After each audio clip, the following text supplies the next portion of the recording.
You probably thought you were done with me, right? This might be the last appearance with you, Mike. I know you'll be disappointed. Well, I want to ask you the first question.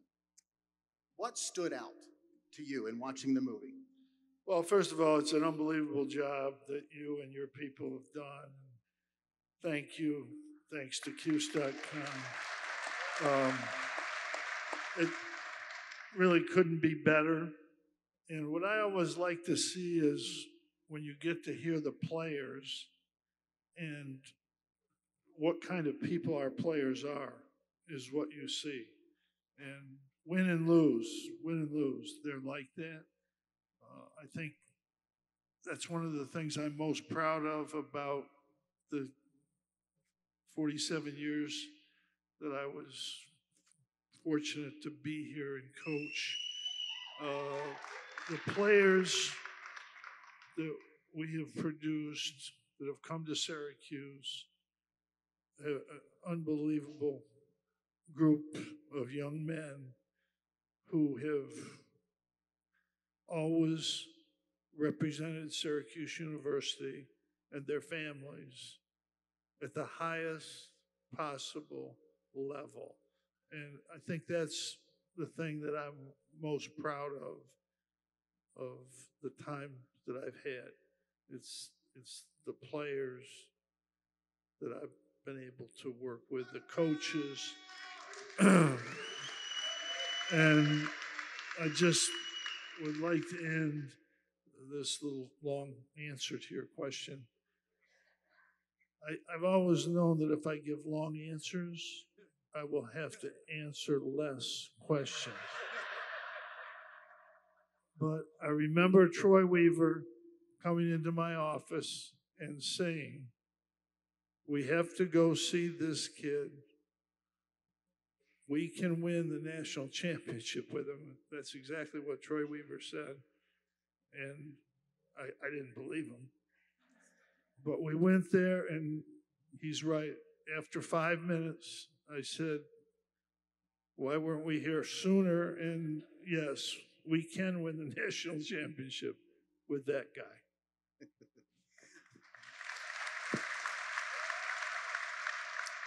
Josh, was there a moment in the film that either surprised you or that hit you?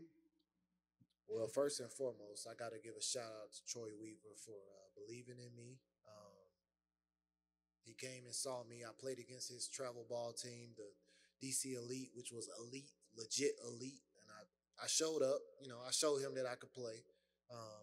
And I want to thank Coach Boeheim for coming to Georgia and seeing my mom and my family and letting my mom know that I would be okay way up here in New York, being from Georgia. But I used to watch the Big East basketball growing up, 9th, 10th, 11th, 12th grade.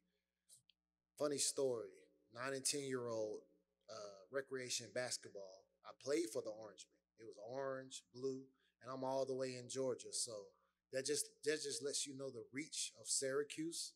9 and 10 years old, I was on the Orangemen, and I won the championship at 9 and 10 years old.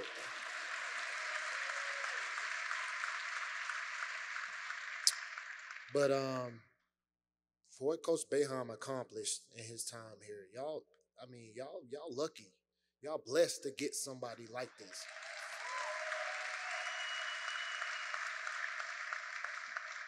I'm a head coach now on the Division II level, not on this level, but on the Division II level, and I know how hard it is to get a team to gel and persevere, and when you got to cut that one that's just playing around and ain't about that life, you got to go.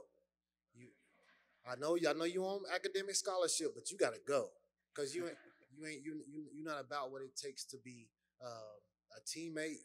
You're not about what it takes to be successful on this level, and what Coach Boeheim was able to do. I know it's programs that got multiple championships and 5 championships or 4, 3. But what y'all was able to get here, y'all was blessed to get that.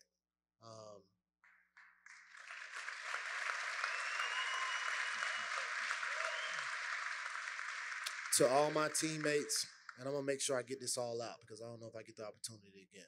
But G-Mac, Quef, Hakeem, Matt Gorman, Jeremy McNeil, Be Easy, Billy Edelin, G Hall, Josh Brooks, Ty, Cowie.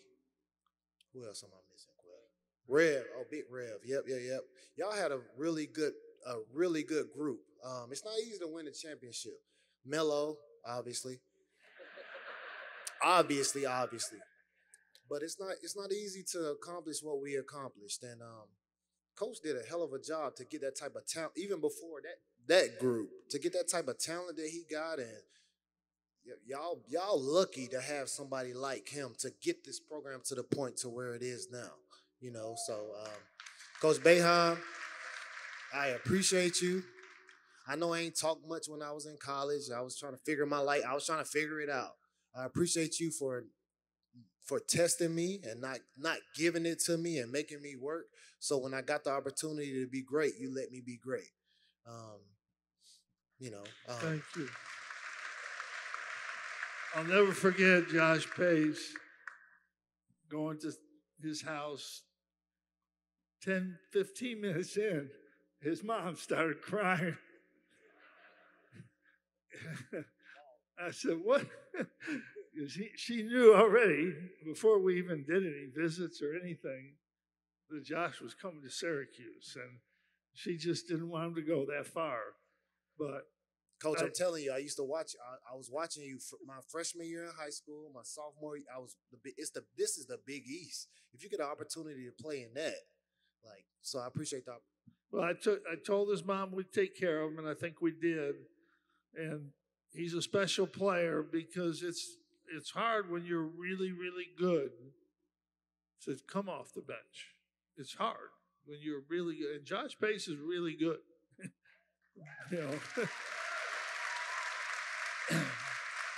And he made play. The thing that I loved about this team, and if you looked at that film, in every game, somebody else made big plays.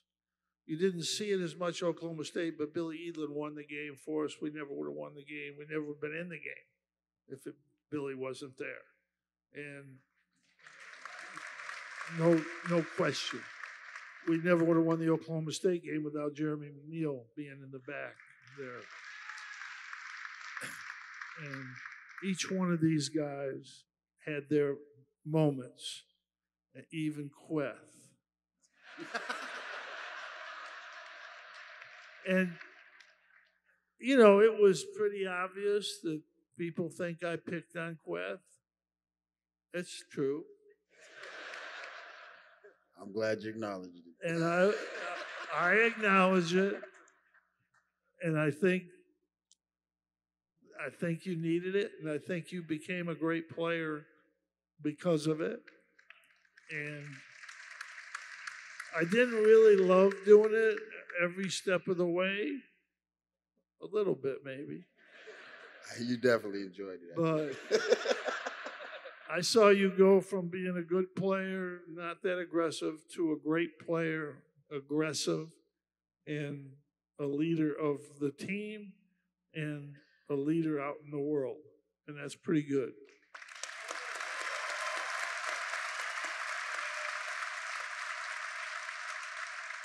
Queth, in the film, when we were interviewing you, you said you had never heard Coach Boeheim talk about why. And then tonight you got to hear it. I got the why. Yeah. Thank you, Coach. Thank you. I guess I want to reiterate more of what everybody's saying. What I've learned from you, people don't really appreciate longevity and doing something great for a long, long time.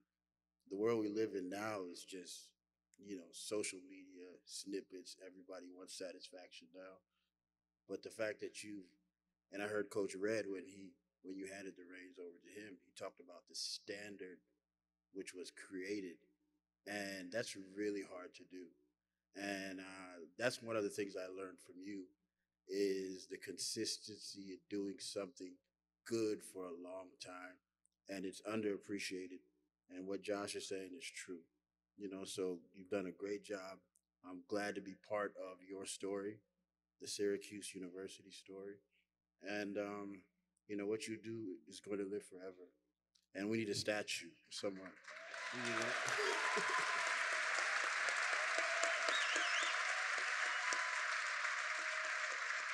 Well, I've said it many times, but without Quest's leadership, no way do we ever get there. No way. And he made a lot of big plays, too, along the way. It wasn't just the leadership, it was everything. The film contained a few emotional moments. Gerry, we had a few with you there. Was there a moment as you watched the film that really struck you or brought a feeling back? I think this story with my father at the Final Four in New Orleans, where we went through the sea of Orange fans in the hotel,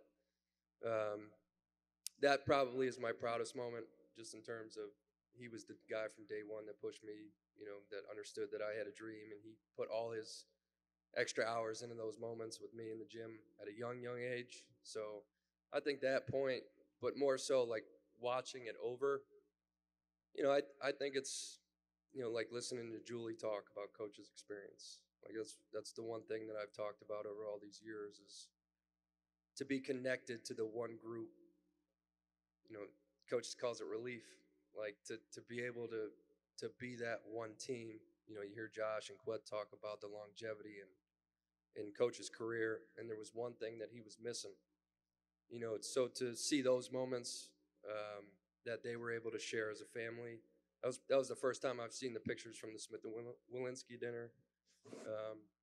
So those moments are emotional for us. I think as time passes, to be a small part, well, a huge part in that moment, to watch that, to see those pictures that they were able to share that as a family as well. When you talk about Sherman Douglas, Pearl, Melo, DC, make sure y'all put Gerry McNamara in there. Hakeem Ward.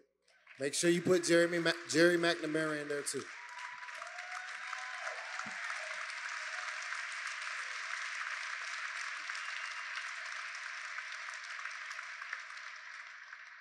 I'm used to interviewing you guys at press conferences where they don't applaud for a long time. So this is really weird. Well, if they were there, they'd probably be booing.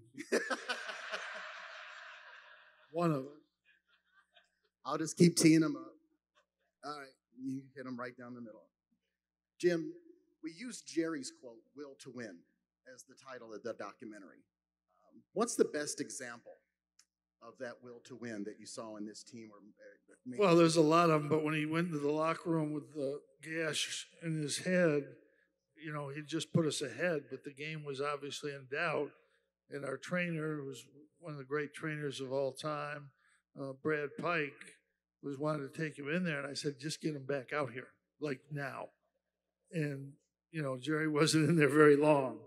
And he is right out. He's still dripping. There's still blood there. And that's will to win.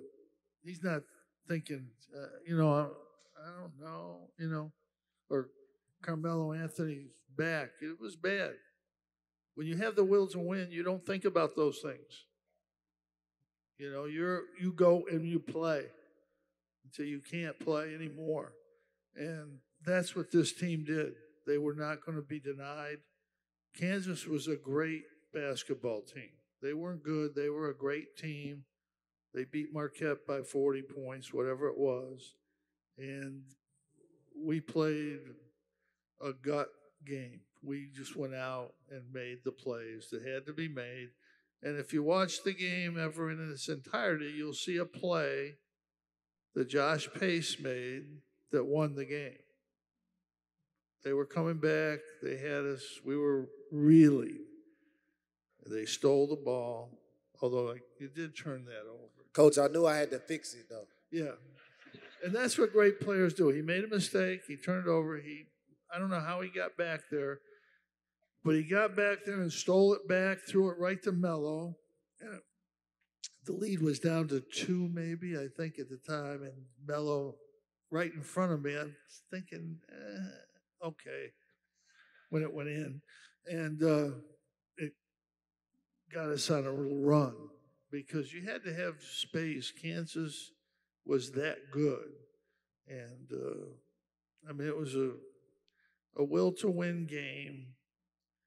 And in the final two games, Melo was he was the player that you had to win that kind of game. But these guys, every one of these guys made huge plays, not just little plays, made huge plays to win that thing. And that's what I remember, the total effort of all of these guys. But as I said earlier, to me, when you see these guys and you see what kind of people they are, that's what you remember, and that's what you should be proud of. That's what the city should be proud of and is proud of. And I don't think, I know that I appreciate the fact that I have been here for my whole life.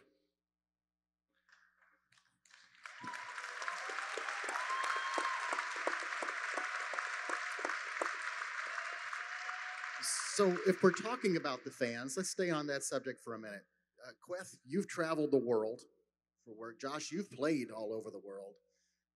Where's been like the farthest flung, most oddest place that you've encountered Syracuse fans who have come up to you and asked you about the 2003 championship?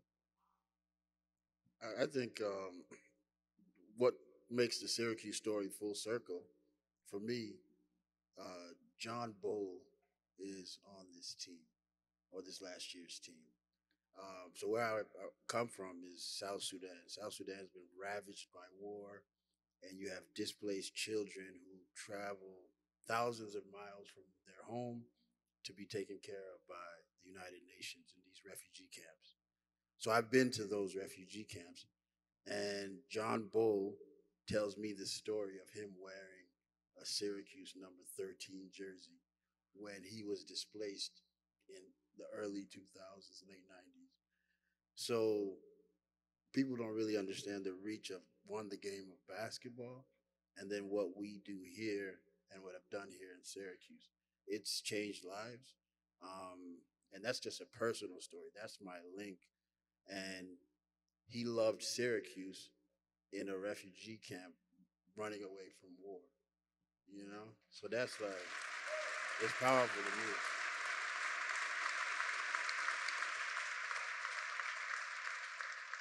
I've been in countries where people don't even believe I know Coach Boeheim and Gerry McNamara and Carmelo. I've been in those countries playing basketball to where they didn't even believe I was who I am because of Gerry McNamara, Carmelo Anthony, and Coach Boeheim. And I had to tell them I was on that team too, bro. Like,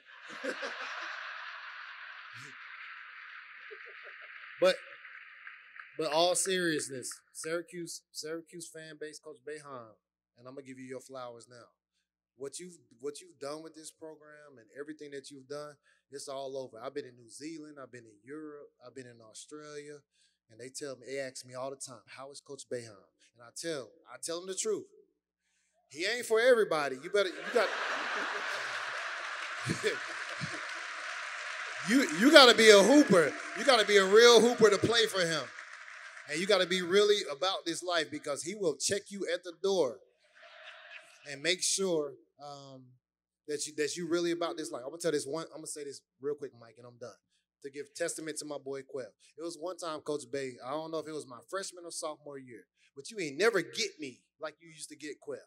But this one day in practice, you got me. Like, you was on me. And I kind of was like, and Quell grabbed me and took me out in the lobby and was like, don't cry. Whatever you do not cry on this court. And it's funny because after championship year, my junior and senior year, Terrence and Daryl and Mook and Louie, and I was like, don't cry. Whatever you do, don't cry.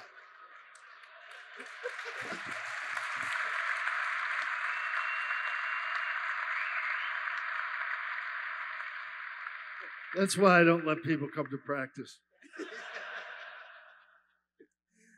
Um, Gerry, what if I'm sorry you were going to bring your oldest son here tonight. I'm sick that he wasn't able to make it because I would have loved to have seen his father and the exploits. I'm going to ask a couple. What have you told your kids about the 03 team? I think they're old enough now, especially Gerry. It's a shame. He actually dislocated his elbow last night trying to dunk in the backyard, which I'm very, very proud of. I didn't have a hell of a lot of those here, so I'm proud of that. But to be honest with you, it's more this community that's told my son what we were very, very fortunate to be a part of. I think it speaks to the volume of how special this community is and what Coach has built here through this program. Even my daughter, she said to me, my 7-year-old Grace, she said, Dad, you're famous? I said, no, I'm not, sweetie. But it's funny, you know, Quet mentioned, you know, we're in the age of videos and YouTube, and you know, every kid has a device, and my son has a device. You know, he's got the computer, and he got into a kick. I think it was last summer. He got into a Syracuse basketball kick, and it lasted about 2 weeks. I think he watched every damn game I ever played.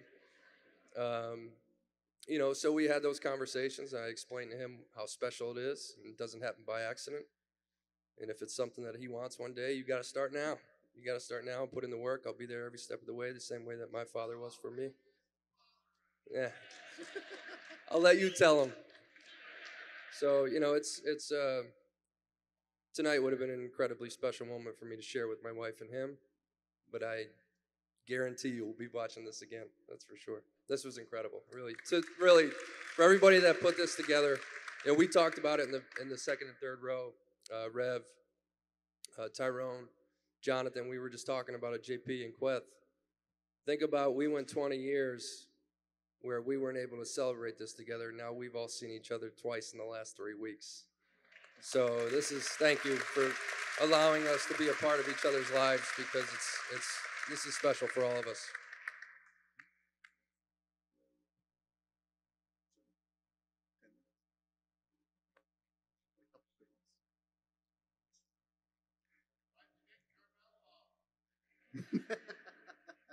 That's not quite the whole story there.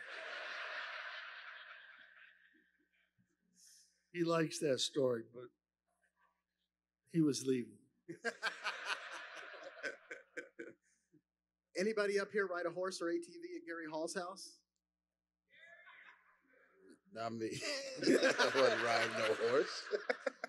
Jim, were you aware of these activities going on? No. There's certain things a head coach does not need to know. No. I hope there's no members of or owners of Beacon Skiff in the house, because I believe we rode the ATVs to the back of Beacon Skiff, grabbed about 200 or 300 apples, and made our way out of there to feed the horses. They're nice people. You know, we joke about it, but really a lot of part of this film is talking about how this team came together, the cohesiveness and the chemistry. Is stuff like that important in team building? Yeah, definitely. Jim hesitated. No, everything's important. Every little thing you do and every moment they have up there at their apartments is important. You can't control all those as a coach. You can only control what you do on the court and at games. But every season has its ups and downs. We had a couple real down moments, and you play through those, and you know, at the end, you hope to be as good as you can be. That's what you hope for.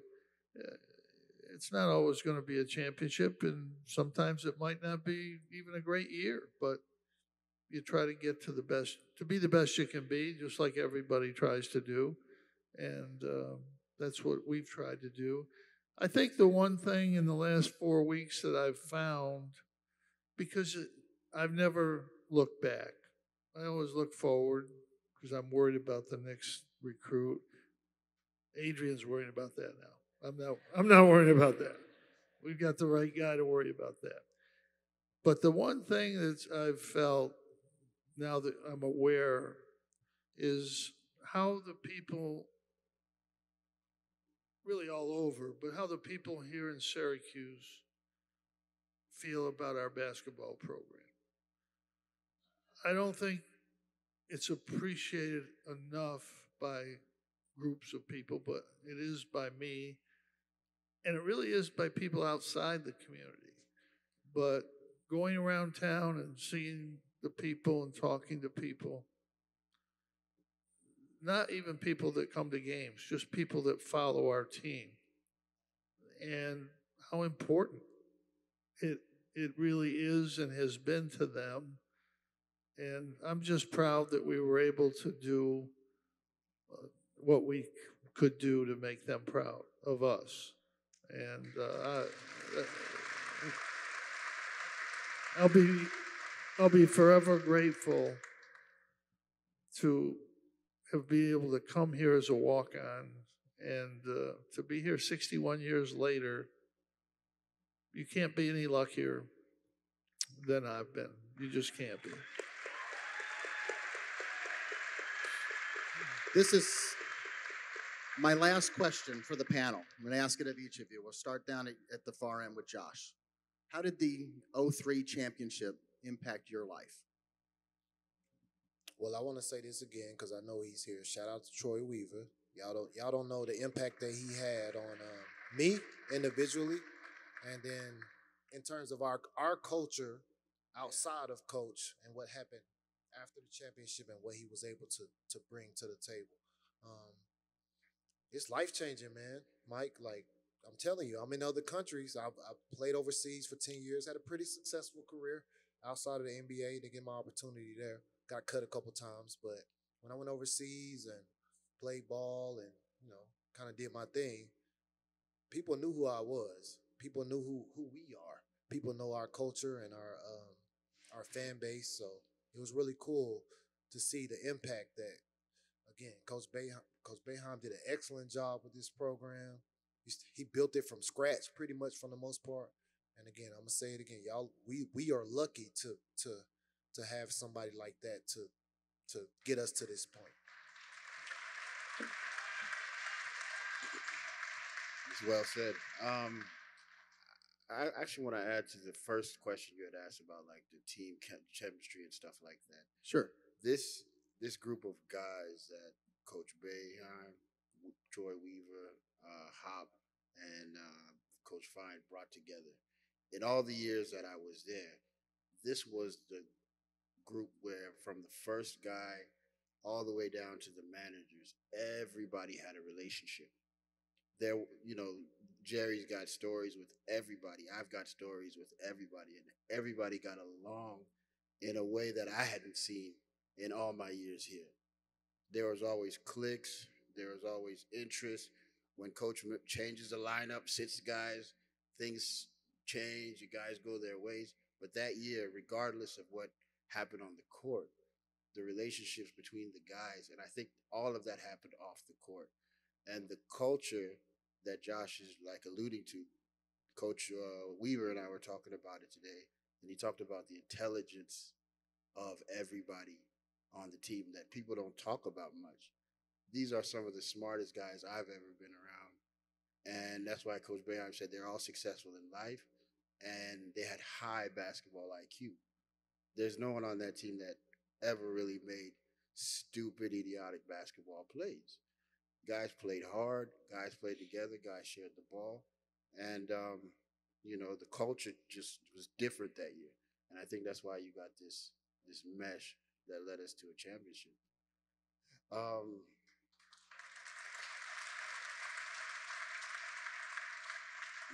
What the experience of the championship meant to me, it's made me a better person. It's made me a better father. It's made me a better leader, better friend.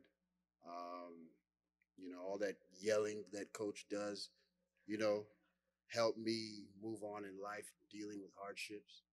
When things get hard and things don't go your way, you find a way to still push on. And it's made me a better leader and wanted to lead people, create things for other people, create things better than bigger than myself. and leave a legacy. So, this has been priceless, and I'm so grateful that you guys have documented it. It's there forever. My kids will watch this, grandkids. It means the world. So I'm thankful for you and your team, and everybody that's been involved in this process, and my teammates who are in the trenches, and bled together. I love you guys more than anything, and it's been great to see all of you and your families and the men and the leaders you guys have become. So proud of you.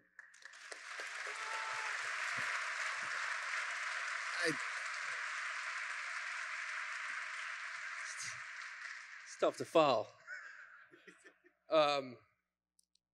For me personally, it made a dream a reality.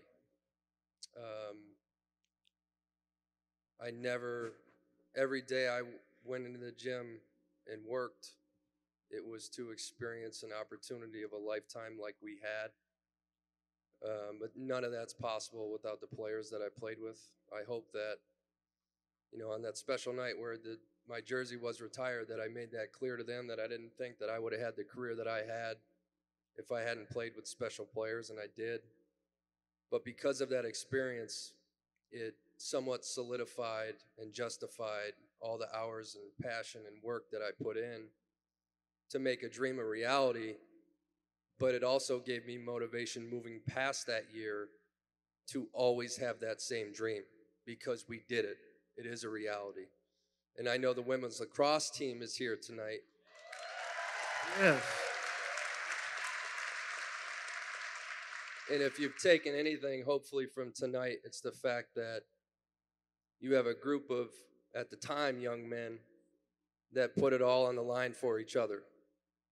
And we came to work every day with the sole purpose of getting the job done. And will to win is appropriate, I think, for this title, because I might have said it, but I knew that the two guys sitting to the right of me felt the same way, and the 10 to 12 guys sitting there felt the same way.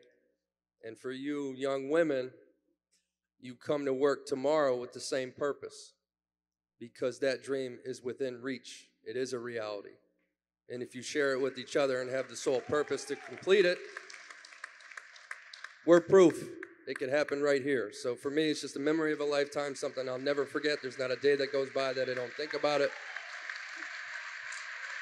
And there's not a day that goes by that I don't strive to get another one, because I want one again. And if they win, we'll do a documentary on them in 20 years. Let's do it. Okay. I'll be sitting out there celebrating you. Jim? Well, they said it all. These guys have said what needs to be said. Thank you, Josh. You said that just like I told you before. But it was an amazing group. There is, and as Gerry just said to the girls, there is nothing like winning a national championship. You will remember it every day, the rest of your lives. And so you give it everything you have every day, and it can happen. And that's what we learned. And I think about it all the time. And I'm just so proud of this group, how they came together, what they accomplished. It's very hard to do, and they were able to get it done. And I remember thinking at the time, thinking about all our fans, all the players, all the coaches that have been here, and you got a national championship, and every fan base doesn't have that. So I'm very proud of it. I was very lucky. Or a legendary coach, or somebody that stuck with this the whole time he was here and walked on a team. Y'all better stop acting like you don't have a legend right here. For the ones that got something to say. For the ones that got something to say. I think they're aware. Thanks for coming. Yep. This is a great night. Thank you, Mike, and thanks to everybody that's here. It's been great. Thanks to the panelists. Thank you, everybody.